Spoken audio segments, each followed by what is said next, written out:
Some viewers may find the following video disturbing. Viewer discretion is advised. Hey everyone, welcome back to Board Games Unlocked, and today I'm doing a discussion over The Stifling Dark. Now, this was actually a game I have done a preview for whenever I had the prototype version, and I did a kind of preliminary discussion over it back whenever it was either still on Kickstarter or, getting ready to end on Kickstarter. I don't remember the time frame.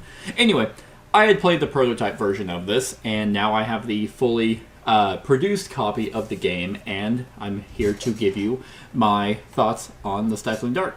If you're not familiar with it, this is a 1 vs. Many hidden movement game where one player plays a 1 out of 3 adversaries, and the other players play investigators who are trying to find evidence on a board while also trying to not be killed or in some other way that the adversary has to win.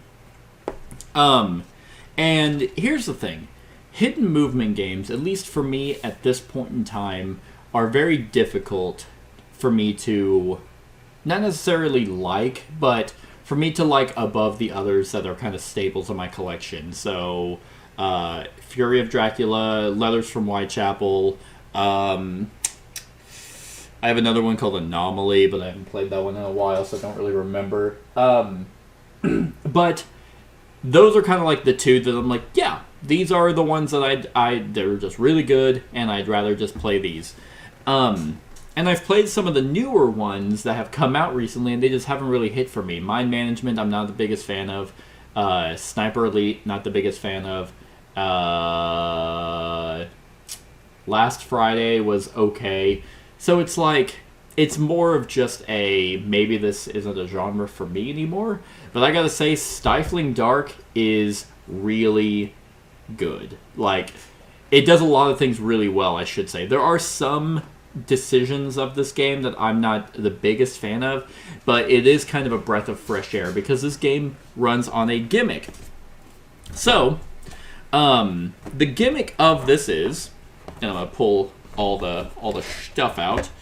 The gimmick is that the board, and I'm just going to use this because this is the adversary mini board. There are 2 maps in the game. There's the sawmill and the amusement park, and then there are 3 adversaries in the game. And one thing I will say is I wish there were more locations, like more boards. But I get it, it's a smaller team, so maybe they could do more stuff in the future. I don't really know how well this game did, good enough to get produced. But I'd like to see more locations and things like that. But this is the adversary board and they're double-sided. And what this game utilizes are dark spaces. So there are dim spaces that just cause kind of 1 movement point to move into, and then there are dark spaces that cost 2. However, the players will have these flashlights, and this is the main gimmick of the game, and it works wonders. I think this is such a cool and thematic mechanism in this game. So whenever players are done with their turn, they can spend a charge, so you only have a limited amount of uses before you have to start gaining your battery back, to drop your flashlight down on the board, and there's these white lines on it that show what the player is able to see. This does a couple things. One, it reveals any items or tokens that are in the lit spot. It also can reveal the adversary. Like if you're playing against the butcher basically can only move and hide if they're in the light. So this actually can do a couple things. It can block the adversary from moving. It could turn dark spaces now into light spaces, which allow other players to move through without the restriction of extra movement. This is such a cool mechanism and makes it extremely thematic. Like whenever characters and investigators are moving around the board, it's like, okay, gonna use my flashlight to see if I can see anything. Otherwise, I can't see anything. This is also kind of a double-edged sword for some people because if you step into the spot of the adversary or an item and you have not lit it up, you don't get to see it. So everything is on the mini board. All the tokens and stuff are on the mini board, and only until they are revealed do they show up on the main board. That's when the one player places them out for them to see. So thematically, it is kind of like it's like whenever you're looking for like a car battery or something, and it's like, oh man, yeah, I can't see that even though I'm on the space directly. I get why they did that. Otherwise, it's like, what would you really use the flashlight for except to see items and the adversary? So it's like, I kind of get it, but it is a little thematically weird that if you're on the same space as an item or the adversary, that you just don't know anything about it unless it's lit up. That's a little bit of a kind of a... I mean, it leads to some funny moments for sure. So I kind of give it a pass. That's not really a negative on my end. But yeah, I remember seeing this game being, well, not really demoed, being showcased at Gen Con a couple years back. And I was like, oh, that's really interesting. And I think I like hidden movement games, so I'll give it a shot. So that is just a really neat twist on the kind of like the hidden movement thing. Oh man, apparently I have an alarm. I'm supposed to wake up now. That didn't happen. I did not wake up at 11 a.m. The other thing is, in a lot of hidden movement games, the one player is typically running from everyone. It's one of the reasons why I like Fury of Dracula so much, because it kind of has that cat and mouse, like being chased, but then it's like, oh, now it's nighttime, like time to, turn the tables and attack you guys. In this one, it has like a kind of like, the investigators are the ones that are really the ones that are running. They can just kind of do things, turn the flashlight on to make the adversary not be able to attack. It's like they deter the adversary instead of, combating it. They have items and stuff that can do all that, but they're not fighting it really. And in this game, it's like, yeah, I'm the one that's going after you. I'm the one hunting you down. I'm the one, wounding you and causing you guys discomfort while you're doing all the extra stuff. I'm the one trying to kill you, things like that. And that's another kind of flip on the hidden movement genre, because again, it's like, well, I'm the one that's running from you, so you guys have to just try and catch me. So that is really cool.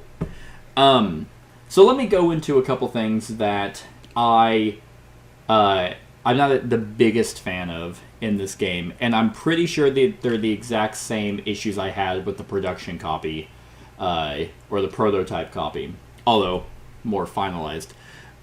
In the prototype copy, I had like 4 separate rule books, and it was like all over the place. Obviously, that is fixed. They have 2 rule books. They have the adversary book and the main rule book.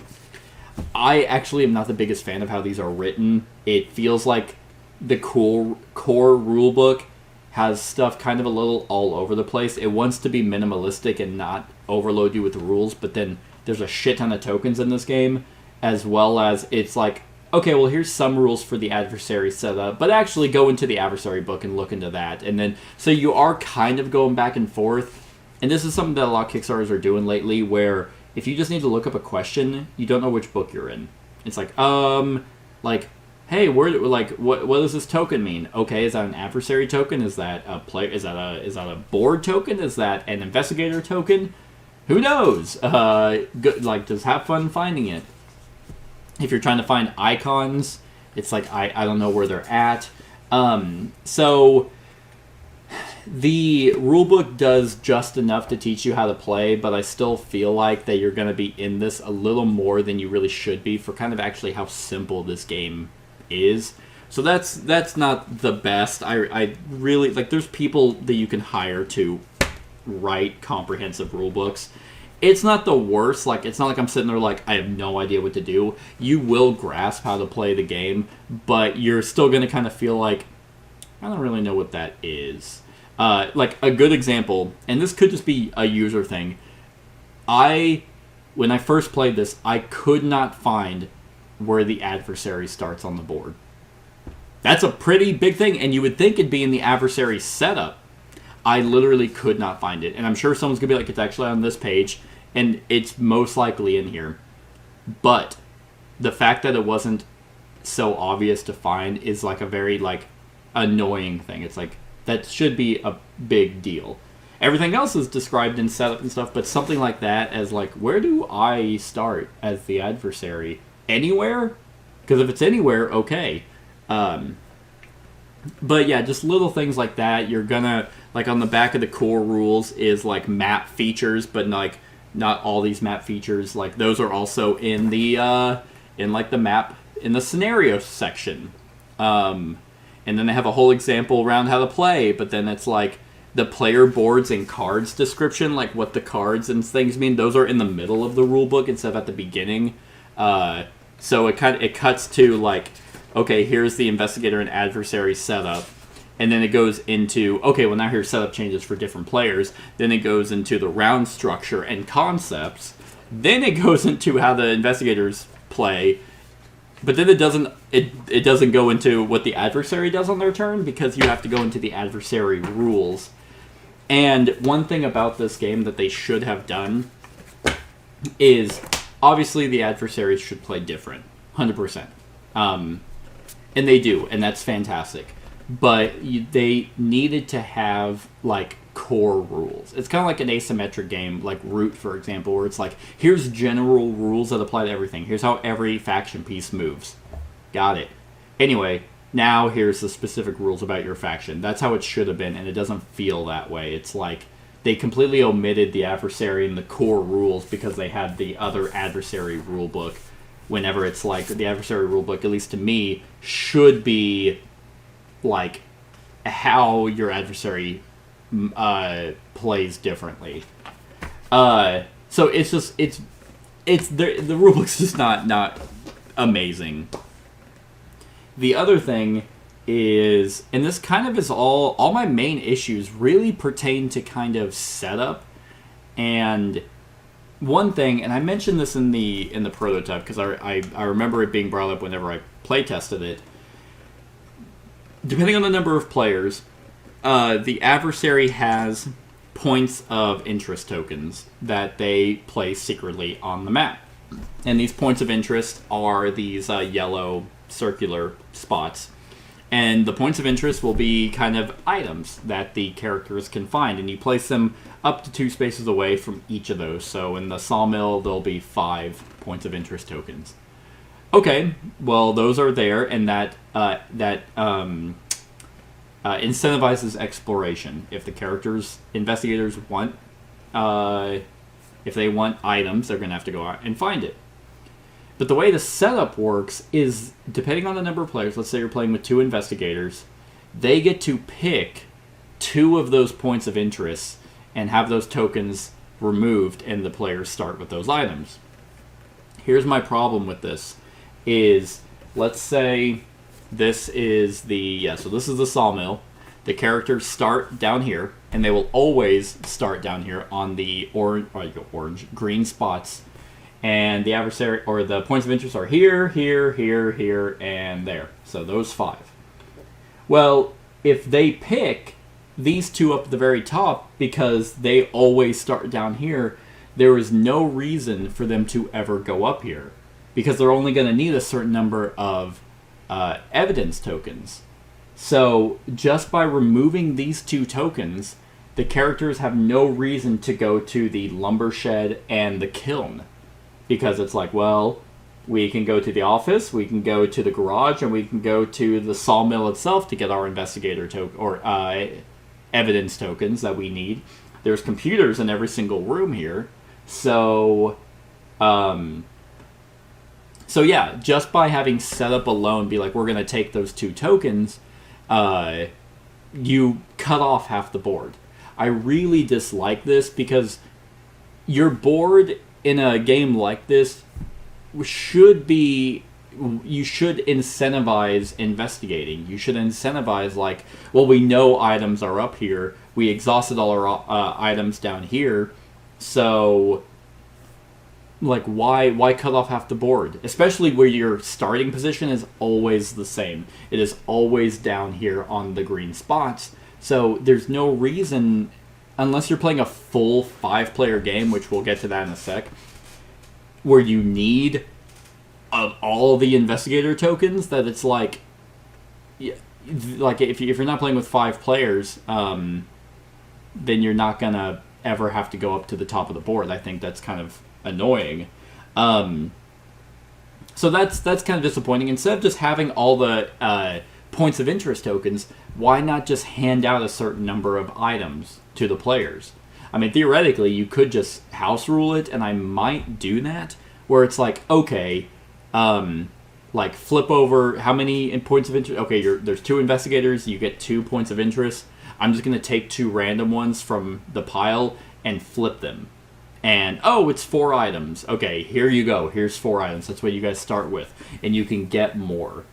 But you're going to have to go out of your way if you want more. That just sounds like a way better option to have players come up here.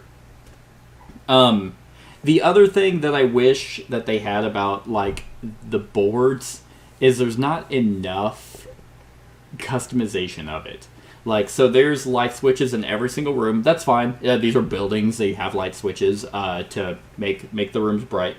There's computers in every single room, and there's medic, items that they can come get. I almost wish that the computers and stuff could be customized in some way. Like, not every room has a computer, so like if they do have the evidence, they still have to find a computer. Because thematically, it's like this is supposed to be like a rundown sawmill. Why is there active, running electricity and computers that work? But it'd be nice if they're like, oh, okay, we have all the evidence we need. Now we need to go find the actual computer, which we know is on the board somewhere. That would also cause you to use the flashlights a lot more. That would cause you to be like, okay, well, if you're gonna make the kiln and the lumber shed, like, not searchable, well, it's like, well, shit, maybe we need to go up there because the computer might be in there. It feels like eventually the scenarios are kind of going to get tiresome because the boards are always going to be the same. Like, the items are always going to be within 2 spaces of this, so at 136, like, that only leaves a certain amount of spots to find it. Items are gonna be in that open area if the players don't choose to grab them. And I will say, and this is kind of going to go into my other slightly negative point, is the points of interest starting with items, taking tokens off the board, is only a problem in a lower player count game.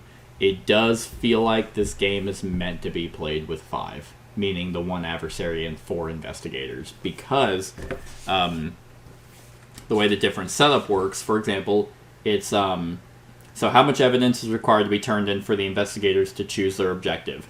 In a 2-player game, it's 2, 3-player game is 3, and 4-player game is 5. So again, there are 5 different zones on the board, meaning for investigators, you now have to go to every single location.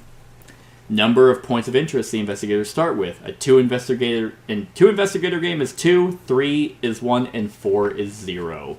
Again, now that means there are 5 zones in this. There's the office, the sawmill, the garage, the kiln, and the lumber shed. Those 5 zones. Now all 5 of those zones will have evidence tokens that people have to get, and they don't take any points of interest off the board.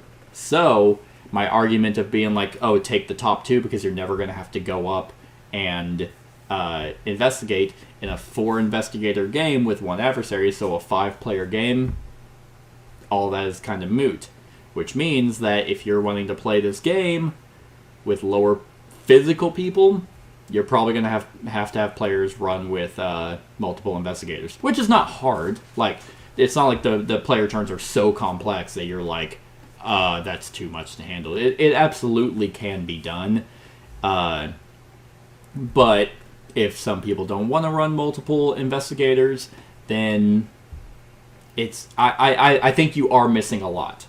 Because another issue that you have with running with less than 4 investigators, and even 3 is a little bit better, but I also tried this at 2, you're gonna lose. I really feel like you're just gonna lose if the adversary, because in a 2-player game, for example, if they split up, the investigator or the adversary's winning. Like last time I played this was at 2, and I was playing as the butcher, and they split up because obviously they need to find investigator tokens. If they pair up, it's going to take too long to find everything because you're limited on time. It's like, okay, well, I'm just going to hyperfixate on one person, like, and that's just the butcher just has to kill one investigator to win. And if you start with like an eviscerate attack and it's like, oh, I just have to put bleed on you twice and you die, yeah, no one can stop you. If that one person that's being targeted does not find the butcher, then they're just gonna die.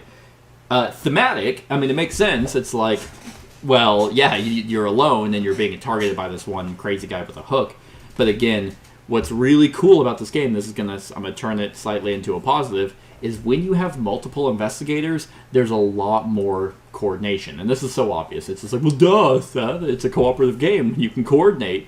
But, like, for example, is like, if players are, like, wanting to search the lumber shed, and all the investigators get to go before the adversary gets to go, then one person can, like, run up here, drop their flashlight into this section, and even if they don't find the adversary, then the other players can now run in here with being unhindered. And then, like, let's say they drop their flashlight, to search into the lumber shed. Okay, well, then another player can run in there and search, and they can drop their flashlight, over down here. So that means that if I was going after, as the adversary, if I was going after any of these characters, well, they've kind of made a shield and a wall that prevents me from trying to get in. They've actively blocked off the sections unless I want to run into a window, which makes me make a noise token. So, just you have a lot more of that, and that's just 2 players. And it's like, okay, now we've got this area locked down, someone else run in, maybe flip the switch or start searching for the, we found the evidence token, so run in here and grab it, and then the other person can run, interact and trade, and then get to the computer. Just, there's a lot more of that whenever there are multiple players. Plus, everyone has minor abilities. Everyone has major abilities. They don't have any items, but now they can start searching for items. It's just, this is one of those that is either a 5-player game or players are running multiple characters. Which, again, is very easy to do. There's not... Like, the player turns are not that complicated, so it's easier to do. But at the same time, more players, they don't have any items. The adversary gets more abilities that they can use. It's more like the butcher, for example, gets to stock more characters. So it balances out way better versus like, well, I still have my attack and ability, and you're all by yourself, and I'm just going to keep stalking you, and then now you have Bone Chill, and now I have stock, and I'm going to spend that to attack you, and now you're dead. Like, that's kind of how a lower player count goes. The other thing, and this is more of kind of a fiddly nature, is there are a ton of tokens in this game. Ton of little tokens that are either for each adversary has a bunch, players have a bunch, just the board, like tokens can be placed on the board, there's a bunch of those. So just there's a little bit of fiddliness with that. It's mainly more of an issue with a storage solution kind of thing, which they did okay. Like, it could have been worse, like, if it all fits. But yeah, whenever you have to find one particular token, and it's like, oh, which bag is that? That's just not the best. I will say that they did, I don't know if this was always planned, but I remember specifically the prototype did not have this. I think there was like these standees for the characters that the adversary had to have behind his board, and they were just way too big, and it was very, very shitty. They did make very little tokens that are circular size for this board, so that what's great is the adversary doesn't have to actually look at the main board to see where everyone's at, as long as when they move, like, he does look and kind of takes the little token. It's like, oh, okay, so you moved 4 from 201, and you ended on 147. Okay, so now they have everyone's placement, and they have their own little token, so they can move around and see where everyone's at. That's really nice. I do think this is still too big, and it does jut out from the screen. So if you have kind of a smaller table, players sitting next to you might be able to see some tokens and stuff on the thing. I also don't know how I feel about this screen. The screen has the 3 adversaries on it, and if they make expansions, this kind of becomes moot, because if they make more adversaries, well, then they have to make a new screen. And it's like, okay, well, it's like, oh, time to play the game. Well, shit, which screen do I need for which adversary am I playing? It's nice initially, and I get why they did this, because it's like, well, I need to know what I do on my turn. Oh, here's the adversary I'm playing. This tells me. That is nice, but I would have much rather had, like, you don't need the art on here. All this could have probably been on 2 screens for the text for the 3 adversaries, and then you have, like, core rules, almost like a Dungeon Master screen, where it's like, here's general rules for the players, general rules for the adversary, that you don't have to search in the rulebook for. Like this, I mean, the quality is nice, but this is a little much that doesn't really do a whole lot of good. So yeah, like most of my main negatives are actually with setup and a little bit of weird production issues. I do like the event cards that pop up are thematically tied to the location. The scenario is thematically tied. Like the 2 locations do have different rules and kind of how they play. I also like the fact that like whenever players find the enough evidence and submit it, then they pick their escape thing. And like in the sawmill, for example, you can either banish banish the butcher. You could either fix the truck or power the gate. You can banish the horror, banish the cult. You can do service tunnels or fire the flare for the amusement park. I think that's really interesting, where it's like you're kind of in this location and it's like, oh, forest fire is happening at the sawmill. Shit, we're going to try and fix the truck. So then that kind of kickstarts the end game, and now players have to gather all these components to the truck, and that kind of becomes like the big finale, where it's like, oh, fuck, they're trying to get out. All right, now I'm going to go after them, really try and attack them. It has a really good ebb and flow. Very, very thematic. This game can also be really funny. If you go into like the schlocky horror thing, it can also be really creepy. So it has both of those balances of like, yeah, that is kind of like if you're like shining your flashlight in an office and then like the butcher is like, yeah, I'm gonna place a spine chill token on you, which is like, that clearly means I have line of sight to you and I can see you and I'm looking at you through a window, and that could be horrifying. And it's like, where is he? So you can really get into both mindsets here. I also like the fact that there's a ton of characters in the game. I like the fact that they have their minor powers and a major power that's pretty much one-time use, but there are ways for you to get it back. But if everyone uses it, it's like, well, we have to kind of pick who's getting theirs back. That's really neat. I like that you can sprint, and that gives you extra movement. Movement is very fluid in this. So yeah, like, I think I'm pretty sure this is a first-time publisher. I actually can't even remember who the publishing team is. I also really like the cover for the game. But again, I'm going to say it's a first-time publisher. I think that they are 100% on the right track. What I would like to see, because they have an expansion, a very small one called Nightfall. I haven't played with this, but it adds flashlight powers. So there are these large flashlights that can potentially change, what kind of flashlight it is. So that's a neat little mini expansion. But what I would like to see in the future is I would like to see more maps, more adversaries, of course, and more ways to just modify like the board. Maybe just different starting positions for the investigators.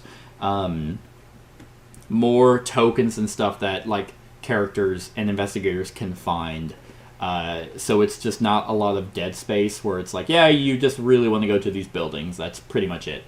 Like, I'd like to see a little bit more of that. And I think they can absolutely do stuff like that. So The negatives I have for the game really aren't major for me to be like, this game sucks. But it's like, yeah, I mean, it'd make the game a little bit more fun, like a little bit more kind of like, oh, we want to try and find stuff, but that causes us, like, imagine if they had to be like if there, because there's nothing that can go down here. There's nothing down here, so it's like, what would incentivize players to go this way? You know, like down in the corner. Because all the stuff is up front, so why even have this bottom part of the map if there's nothing for investigators to come search for? So it's like having ways for players to kind of be like, well, there's a circle of candles over here. You know, I'll try and see if there's anything there. Yeah, you risk. It's risk-reward. The investigators do kind of go off on their own, or maybe they can be like, hey, you guys go look in those buildings. Me and this player are going to go this way and hopefully find something. And if they do, it's great. If they don't, then it's like, shit, we're on our own here. That, I think, would allow a lot more to it. And the designers could absolutely do stuff like that. Just update to the locations. Or maybe if they're doing more maps, they do stuff like that. So I think they have a lot of room to work with. I'm hoping that they do more. I believe the designers have said they want to do more for it. They probably have a bunch of ideas. So we'll see. And yeah, that's pretty much my thoughts on Stifling Dark. On a scale of 1 to 10, I think as of right now I'm gonna go with a 7. It is a 7 out of 10. It is a good game. I am keeping it in my collection. It very much could go higher. Like, I don't see this game getting any lower. 7's like where it's at. But if they make some changes, or they do more adversaries and more scenarios and more in like exploration kind of thing, then I could see this going to an 8, maybe even a 9 if they kind of pump it with some content. But this is a really good starting spot, and I'm excited to see what they do. So that's my thoughts on Stifling Dark. Let me know what you think of the game in the comments below. Other than that, like, comment, share, and subscribe, and have a wonderful whatever time of day it is for you. Hey everyone, thank you for watching, and I really hope that you enjoyed the video. If you would like to see more of my content, go ahead and click that subscribe button and the bell to be notified whenever I upload any new content. If you feel like supporting the channel, you can go ahead and click that Patreon link to be taken to my Patreon, and any help is truly appreciated. Other than that, stick around for any other run-throughs or reviews or cool top 10s or whatever I feel like putting on. Other than that, like, comment, share, and subscribe, and have a wonderful whatever time of day it is for you.